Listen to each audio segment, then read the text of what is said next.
Hi, today's guest is Vince Ehrenberg. Now, Vince is the creator of the PeriChair.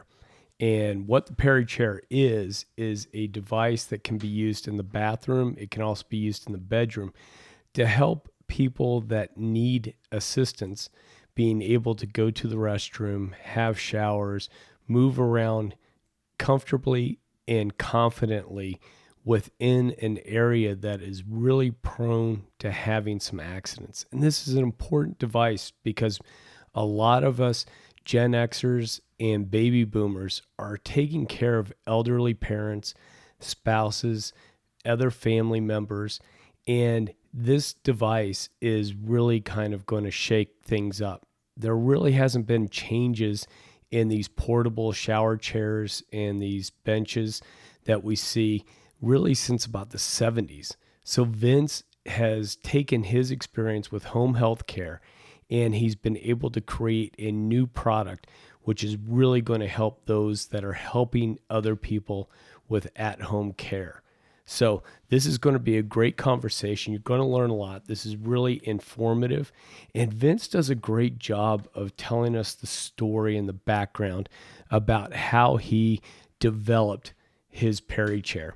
So I want you to listen to that. The other thing I want to tell you before we get started is that I've got my Grandpa's Grandpa, that's my children's book, is now live for download on Kindle on Amazon. So you can go to Amazon, look for my Grandpa's Grandpa in the children's books, and you can download a copy of that book there. Once I have the physical hardbacks, I'll be sure to let you guys know, and we'll be sure to do a little bit of a big celebration, kickoff launch. But I wanted to get this book out there, make it available as soon as I could. So feel free, head over to Amazon, check it out, download it. Be sure to leave me a review once you've read it. I would appreciate it. Good, bad, indifferent. Review on Amazon is always going to be helpful. Plus, it helps me understand how maybe I should take the direction of my next children's book. Now, the last thing before we get started is I wanted to remind you that I have this account which enables me to take donations to help offset the cost of the podcast. And that's at buymeacoffee.com/coolgrandpa. And I've got a link for that in the show notes as well, so you can go there and check it out. So without further ado, let's get into our conversation with Vince.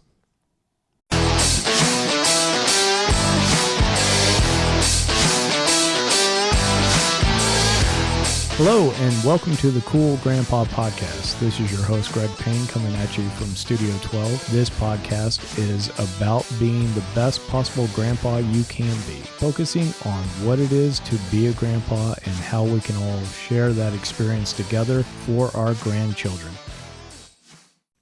Hi, Vince. Welcome to the Cool Grandpa Podcast. I'm excited to have you on today and excited to meet you and listen to about your story. Thank you for having me, Greg. I really appreciate it. Thank you. Now, one of the questions I really enjoy asking other grandfathers and grandparents in general is, what was the reaction like? And take us back to when you first found out that you were going to become a grandfather.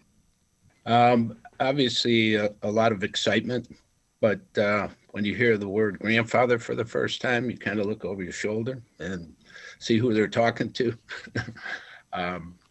It's something to get used to because time just goes by so quickly, but very, very excited. I actually took my daughter's ultrasound picture and blew it up and kept it on my cabinet until she took it down when he was 1 year old. Oh, very cool. And I appreciate you sharing your reaction, because sometimes we can be all over the place as grandparents, where it's, a little bit similar. I'm way too young for this, all the way up to, geez, I didn't think those kids would ever produce grandkids for us. Yeah, I have my grandchildren call me Nonno, which is grandfather in Italian. Okay. So it doesn't sound as old. Yeah. Now, one of the things, too, that I'd love to get to know is a little bit about the background. Like, how many grandchildren do you have, and do they live far away, close by? I have two grandchildren now. I have four kids. My oldest has two two kids, one boy, one girl. The firstborn is a boy, he's two, and the second is a girl that is 1 years old. Yes, we live very close, and the kids run up to me and grab my leg when I walk in the door. There's no better feeling. Oh yeah. Yeah, I love that. I get that. I've got a 4-year-old grandson, and oftentimes when we walk in the door after driving up to their place, it's like a panther attack coming off the stairs. It's all good stuff.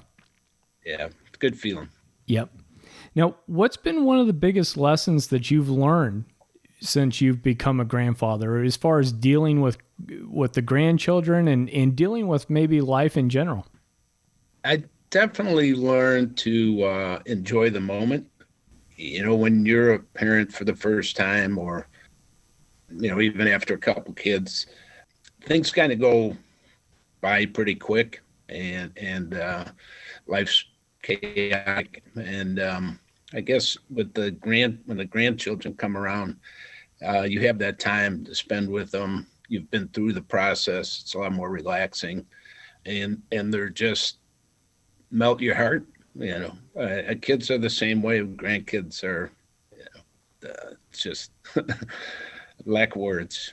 Yeah, I sometimes talk with people in that, when we're fathers and we're in the heat of everything going on, with our careers, with finding a place to live, making sure the car's working, getting kids to school, we're so much down in the tactical day-to-day stuff that sometimes we don't have that perspective, that detachment that we get as grandparents to look back and be like, everything's going to work out. I know, it looks like a Chinese fire drill going on here now, but everybody take a breath. It'll work out.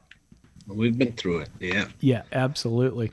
You've also been part of this generation with the baby boomers, and even starting with the Gen X people, where we're taking care of our elderly parents and relations. And what I'd love for you to do as we pivot into talking about the PeriChair and your experience with that is maybe introduce the situation that you found yourself in with your father, and kind of introduce Poppa a little bit to us.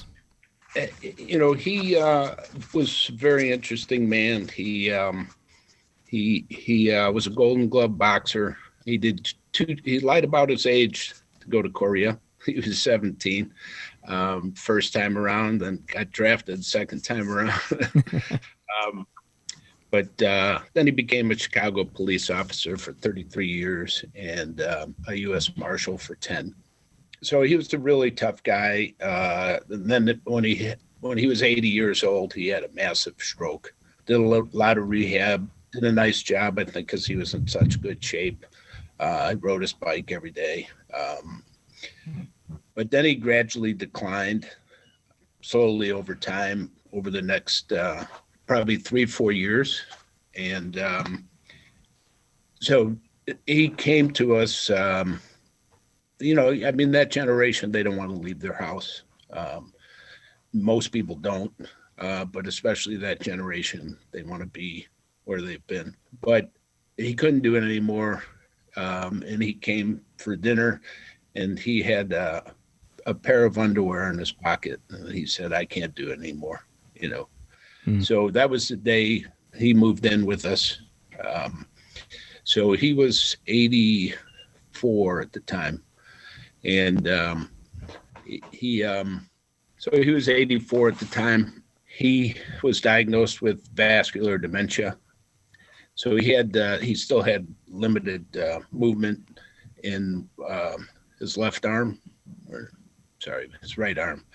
But he was with it mentally, very much so when he first came to us. Say he had vascular dementia. It's one of the worst type. There's no medication for it. So he was agitated a lot. But because of his background, I think that's why he would only let me touch him, from feeding him to giving him medicine. He would not he would spit it back in his daughter's face. He wouldn't open his mouth. Um, so I was his primary caregiver, basically 24/7.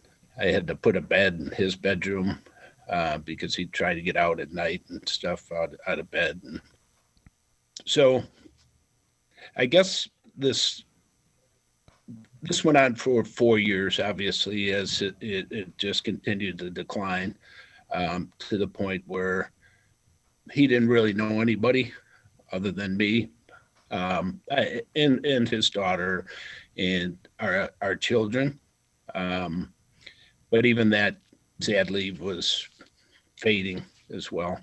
But while he was living with us, I think the kids really got a kick out of having him there. Um, he was a jokester. We'd be eating dinner, and my son would turn his head, and he'd take his teeth out and put them on his plate. And then my kid would go crazy. Oh, I can imagine. But I also think it was good, a good lesson in compassion for my children to see what he's going through and to see the help he needs. I think they gained a better perspective of older people and like I say, in compassion mostly. It really is nice to see how they treat older people because of their experience. Well, and I think that's a great learning experience for the kids to realize that we all kind of depend on each other at different points and to different extents. And certainly with the cost of putting people into full-time care facilities and things where, that sense of detachment would become even greater because it's certainly not, anything familiar with them, not pictures and furniture and clothes and things like that. That families that are able to do this kind of care is something to be, rewarded and talked about, because I'm not sure we talk about this type of care very often. And it's something that certainly as the boomer generation gets older, it's going to be coming up more and it'll be more discussed and visible. But certainly going through that and understanding even what the dementia part is with people, I think creates a lot of sense of empathy. So, if you happen to run into somebody or the children run into people that are in a similar situation, there's a common language and experience that they have that they can share with the community. Yeah, they have more patience with them than I think they would have normally. If somebody's struggling, I've seen my young son offer help, but like you're saying, people don't talk about it. Families sees it. What you're doing as a caretaker. What you're doing as a caretaker, some friends, but outside that circle, there's a lot of things that aren't mentioned. Like you said, there isn't enough mentioned about the condition, right, and the process. Because it is one of those things where I think you were describing, you wake up and, maybe not every single day, but there is that downhill decline in right. faculties and everything else that you're experiencing from your perspective, but they're experiencing from their perspective. So that is certainly something that's tough to deal with. But then I think as we talk about these types of things and people hear these stories, that it does help to let folks know that they're not alone in doing some of this caregiving and some of these activities. Yeah, absolutely. We found different things that made them happy. We even when he really didn't know what was going on, we had this big album of all his photos from his wedding and things like that, and he would stare at those for an hour, just going over and over every page, going back and forth.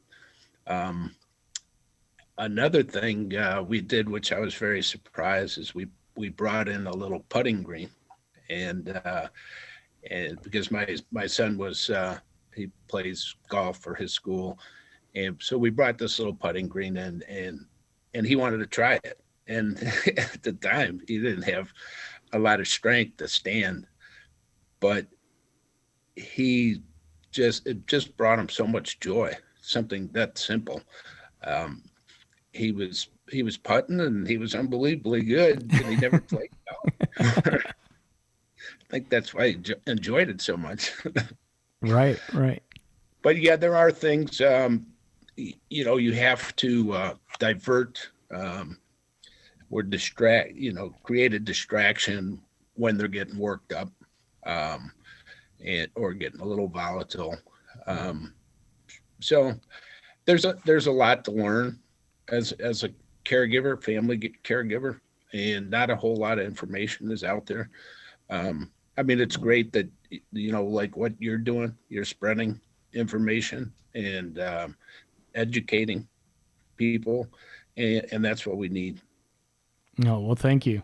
Thank you. Yeah, and I definitely think the more we talk about these items, the better we are as a community with dealing with this, so that the caregivers and the people being cared for aren't isolated or thinking, sometimes you fall into a thing like, I'm the only one that's ever gone through this. And it's like, Right. no, you're not. You just don't know who else is out there. So I did want to learn a little bit more about the inspiration for creating the PeriChair and how that came through with some of your caretaking, and tell us a story about how you developed this PeriChair. Well, like I say, I was with them 24/7. But the hardest part of the day for the caretaker, because it's physical, is the bathroom process, and probably the most nerve-wracking part of the day for the individual, because of all the hard objects in the bathroom, and they know that's where the majority of more serious accidents happen. There's water. So it was very stressful for my father as well. I mean, even we had to, kind of walk him in there and say, okay, but so my frustration was with the whole process as far as the type of equipment that's out there. I've researched and I can't believe the things that are out there. And the transfer bench was designed in the early 70s, and it really hasn't changed over that time. It's just a bench.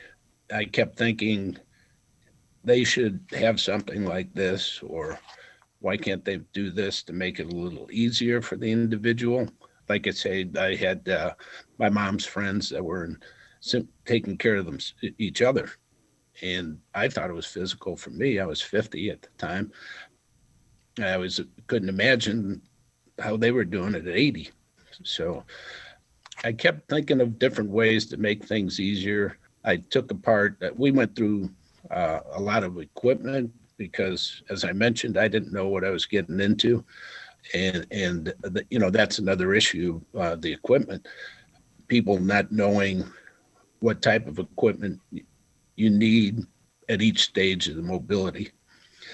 When you have mobility, the limited mobility to no mobility.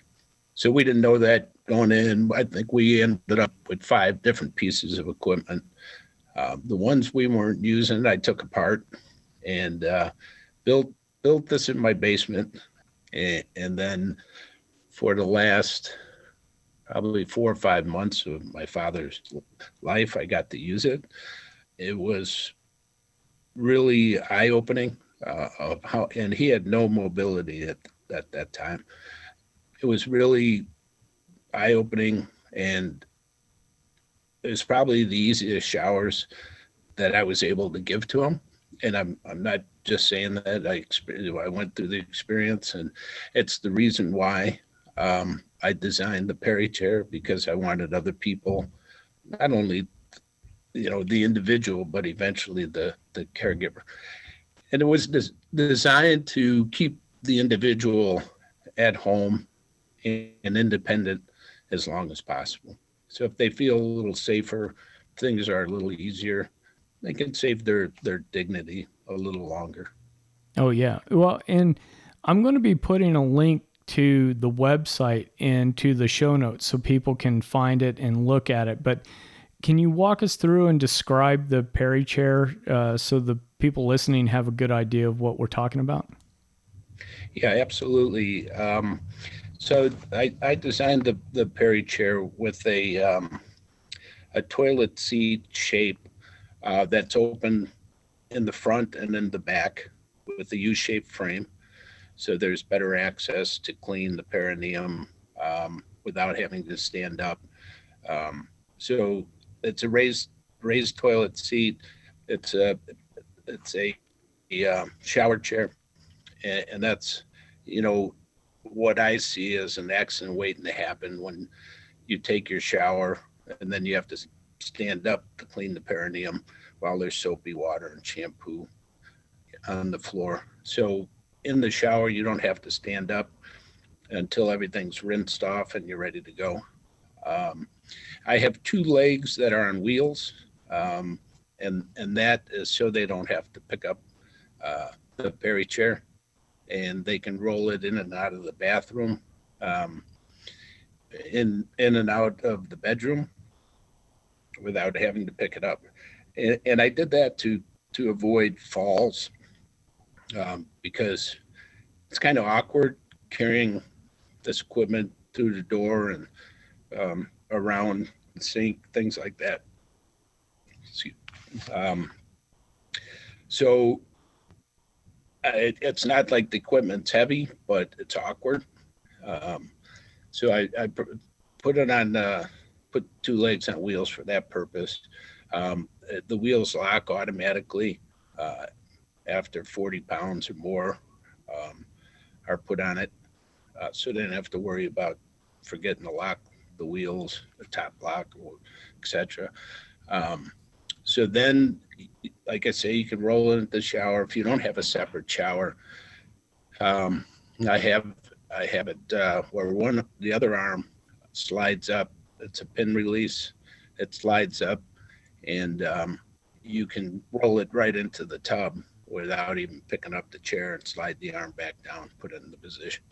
I have the seat slightly off center towards the outside of the tub, and that's for the benefit of the caregiver, not having to reach as far across the tub and having a little better access, saving their back a little strain.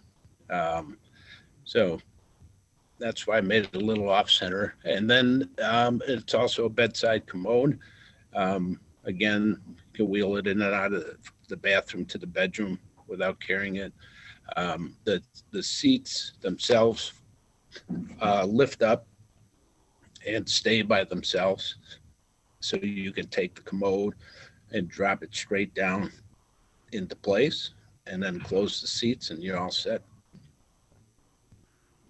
Oh, that sounds great. And folks, when you see the PeriChair, you're going to see that this is really kind of three contraptions, let's say, in one. Because that one arm does let you kind of sit down outside that tub and then scoot over to the seat to move in.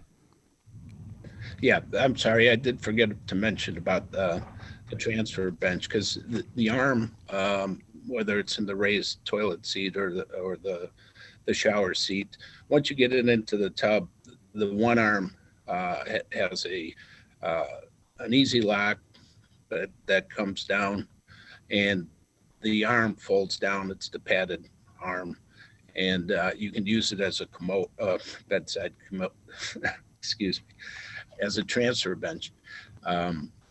So with that type of versatility, you never ever have to step in the tub, even when you have mobility. Limited mobility, you never have to step in the tub again because of the versatility of the chair. And that's a really scary part for the individual as well. So once they're in place, they can pull the arm back up um, because I know when there's nothing for them, through my experience, when there's nothing for them to hold on to, they feel a little more nervous that they're falling, they're reaching for the shower curtain, whatever, um, without an arm there. So, and you come out the same way. Just unlock the lock and you can slide out um, on the transfer bench. One of the biggest things and why this conversation is so important is because there's so many more baby boomers and Gen Xers that are starting to take care of their parents. And knowing about this type of equipment is super helpful because, to your point, you could reduce or eliminate a couple of pieces that you might need for something that's easier to use and is something that really has been thought out and is a recent design. To your point, the transfer bench being made in the 70s, your PeriChair is current technology, current design. Yeah, and like I said, the transfer bench hasn't changed much, but the ones that we use that are just solid um, transfer benches, chairs, shower chairs, whatever, um, they're very uncomfortable for men um, because they're sitting on their privates. Um, I had to rearrange them quite often. So they get agitated. And with the PeriChair, you have the open seat to take uh, that problem away. Um, I also had it, like I say, it's open front and back. Another reason for that is to relieve any pressure on the tailbone, um, because that's where the bed sores start, um, open wounds, and they're not coming down on a solid piece of furniture or toilet seat.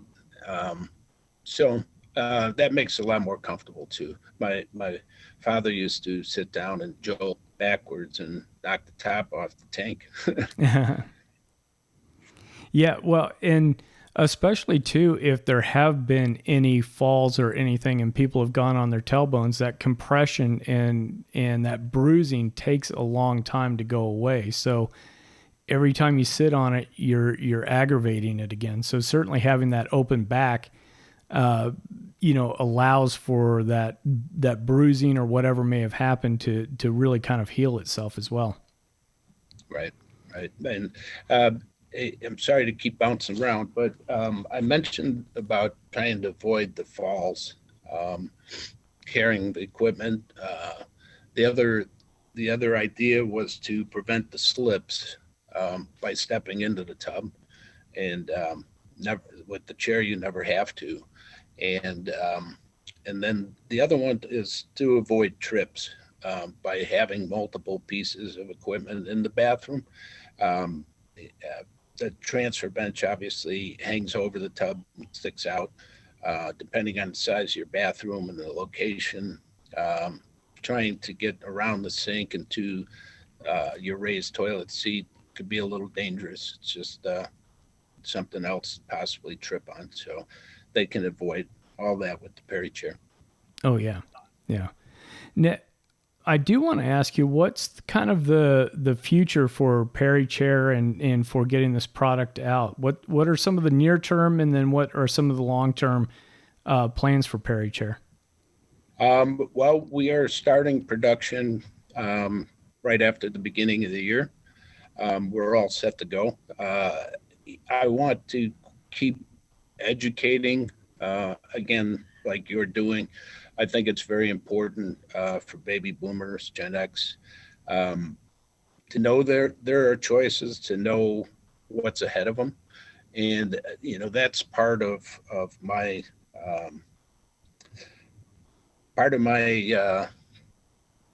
push along with the PeriChair. Um, so we're starting production right after the beginning of the year. I've received a lot of interest on LinkedIn, some big companies, some in-home health care companies, hospitals, hospice, and every different sector, basically in healthcare. I've received a lot of attention. I had the VA care coordinator called me directly, so there's a lot of interest out there. Well, good, and I'm hoping that this gets picked up and gets distribution. And folks, again, I'm going to put the links to PeriChair, that website, so you can go on and you can see the product, you can see what it's there. And then if you're in a situation where you're needing to find some equipment, whether it's temporary or going to be long-term, ask the distributors about PeriChair. And because if they're starting to hear some of that request coming in, then, some of these people may be reaching out and getting those contracts so we can get this great piece of equipment out to the public. Yeah, exactly. And I'm trying to get as many brochures out there, like I say, education. And my brochure breaks down everything in detail. Of what it does. So I'd like to get that out, obviously, as much as possible. I'll have it on my website as well, where it can be downloaded and printed. Education, advertisement, word of mouth. That's what I'm looking for. Yeah. I'm a small business, and everything I do everything we use is American made, and I work with all family-owned businesses as well, from my manufacturer to my casters to my seat makers. Everything is made in America. Oh, I love that. I mean, not only do you avoid any of these supply chain problems that we've seen pop up with COVID over the last few years, with stuff getting stuck in China or Vietnam or wherever, but it's helping keep American jobs and helping keep people here in the States, up and working, and the small shops are where most folks are working at. Right. And I get a great satisfaction out of hoping that my chair will help people like it did for me. But I also get great satisfaction about thinking, to your point, about creating some jobs here in America. It's what we need. I talk to these big companies about licensing or whatever. And the first question they always ask is, would you want to take this overseas? These other companies just want to make everything as cheap as can be. They won't think about making stuff here in America. It's another frustrating point. But we make, we have high quality equipment, great manufacturer, everybody along the way, and they're all here. And that's what I'm really proud of as well. That's awesome. Vince, what advice or counsel would you have for anybody, Gen X or baby boomer, that's looking with their family situation of needing to start to do some of this at-home long-care service? We've talked a little bit about community and people knowing they're not alone, but what advice, what sort of things would you point people towards if they're looking at starting this kind of long-term care? I think what you guys are doing, pushing more and more advertisement, things like that, where people have resources to learn what they're going to get into. And even if they need part-time help, it's hard to find a good caretaker that works well with your parent. So I think you have to think about those things as well ahead of time, instead of it falling in your lap overnight like it did for me. Sure. Yeah. The more you can prepare yourself, and as well as I think too, in talking with you a little bit about this, you've also got to take care of yourself as that caregiver, because there's a lot of mental and physical demands that are placed on you. And, I always go back to that now, a full cup to an empty cup kind of thing. If you're not taking care of yourself, you don't have the resources to help those loved ones that you're taking charge of. Yeah, that's absolutely true.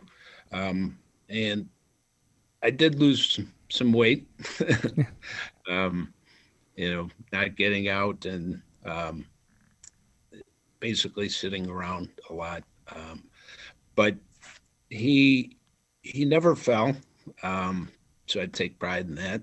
Um, it's the hardest thing by far that I've ever done in my life, but it was also the most rewarding.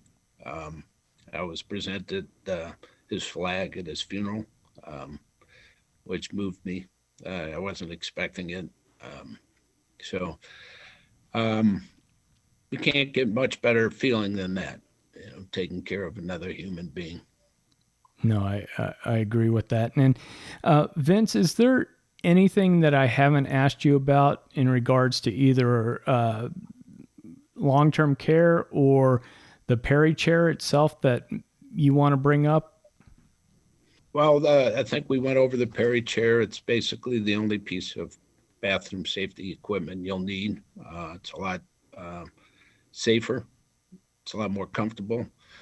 As far as the long term care, I think you have to be patient, especially in my situation. The way he was acting, I know wasn't him. It was the disease. So you can't take things personally or get frustrated because it's not him. So I think patience is a virtue. No. Yeah, absolutely. And now I'm going to put the links to the PeriChair website in the show notes. So people, if you're out driving around or taking a walk, you can go to the show notes. You can get the link for PeriChair, but you can also Google it. Vince, is there any other places where you want people to go to find you or find out information about PeriChair? Well, right now, all the information I have with the pictures and the brochure are on my website. Um, but as I said, I'm a small business, so I'm taking baby steps. This has been quite a journey for me. It's been 6 years in the making. Um, a lot of that was waiting for the patent, but I made a lot of changes over that time to make it better and better. So this is basically my baby. So I'm hoping to meet more and more people, hire a team, and get this a little more exposure. Well, fantastic. And be sure to let us know when you have some events or you have some launches or information. We'll be happy to have you back on the show to talk about those because this is such an important topic for grandparents and people in general that we just love to support you. Thank you very much, Greg. And Vince, we're going to go ahead and let you go. We've had you on for a little while, and I really do appreciate you being on the Cool Grandpa podcast. Thank you. Thank you. It's been a pleasure. I really do appreciate having Vince on to talk about the PeriChair, as well as talk about his experience with being a grandfather and a home caregiver. I know that is an incredibly difficult, demanding, and rewarding experience all at the same time. It's not something that we look forward to. It's not something that people want to, really go through. I mean, both the person that's being cared for as well as the caregiver. But it's so important, and I believe that it is rewarding in itself to provide that service for somebody.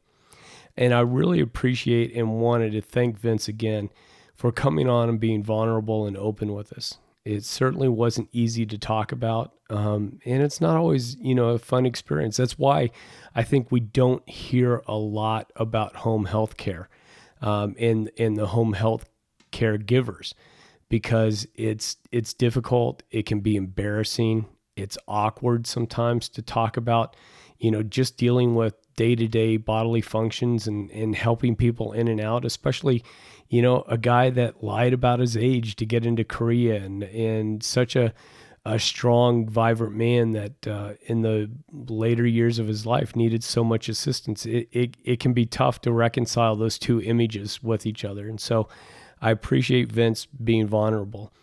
Now, if you know anybody that is in home health care, that is in a situation similar to what Vince was going through, maybe yourself, maybe a family member, maybe a friend, please go over to PeriChair. Check out this device. I think it's a game changer. I think it'll really help increase the safety, comfort, and confidence of people using this device. So I really appreciate you guys listening to the end of this. I apologize for my voice. I had a virus come up this week. So the intro and outro, I'm a little bit of Wolfman Jack here, but I think we made it through.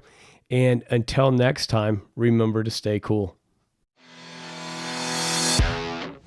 Thank you for listening to the Cool Grandpa Podcast. If you've enjoyed this episode, please do me a favor and share it with a friend. That's the best way you can help us to expand our community, as well as get the news out about how valuable grandpas are in the lives of those kids. If you'd like to leave me a comment or shoot me a potential topic for this podcast, please go to www.cool-grandpa.us. Look for the comments tab, fill it out, hit submit. It's as easy as that. Until next time, remember to stay cool.